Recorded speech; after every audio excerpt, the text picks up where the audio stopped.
Hello. Hello, আসসালামু আলাইকুম। আমার নাম আদরা ইবনু।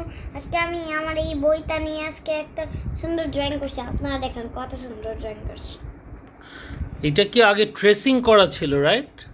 যা ইয়েস। এটা ট্রেসিং করার উপরে তুমি কি করছো? জাস্ট শুধু কালার করছো? হ্যাঁ, দেখাইছে যে কালার করা।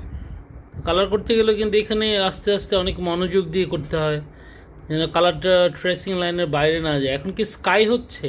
হ্যাঁ, বাকিগুলি শেষ হয়ে গেছে, এখন স্কাইটাও বাকি আছে। আচ্ছা, যখন এই যে আমি পাশে বসে থাকি বা মা পাশে বসে থাকে তুমি পড়ার সময়, তখন তোমার কেমন লাগে বলো তো? ভালোই তো লাগে। আর যদি আব্বু আম্মু না থাকে তখন কেমন লাগে? ভালো লাগে না। এদিকে তাকায় বলো, একটু বলো কেমন লাগে বাবা মা পাশে থাকলে? বাবা মা বাসায় থাকলে আব্বা আর আব্বু আব্বু আমাকে খুশি করায়, খেলা করে।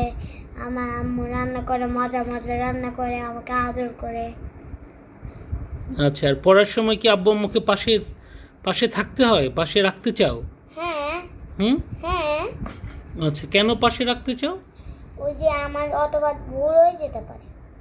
ও, শুধু ভুল চেক করার জন্য নাকি অন্য কোনো কারণ আছে? এমনিতে ভালো লাগার বিষয় আছে, যে ভালো লাগে। হ্যাঁ, ভালো লাগে তো, কেন অবশ্যই লাগবে না কেন? তো তুমি কি চাও সবার বাবা মা সবাই পড়াশোনা করার সময় পাশে থাকুক? হ্যাঁ, একটু বলো তো এই ব্যাপারে কিছু। এই যে ওই যে বাচ্চারা যে শিখে না, যে এটার জন্য আম্মু আব্বু ডেকে থাকতে হয়। আম্মু আব্বু তো ছোটবেলা থেকে পড়াশোনা করে সব কিছু মনে থাকে। এটা যে আম্মু আব্বু বলে দিই। এখন দেখেন আমার ক্লাস শেষ করে আমার আব্বু সব কিছু বলে দিয়েছে। ক্লাস শেষ করে দেখেন আমার আব্বু আম্মু কেমন আমাকে একটু ড্রয়িং করতে দিয়েছে। আমার একটু ড্রয়িং করতে মন চেয়েছিল।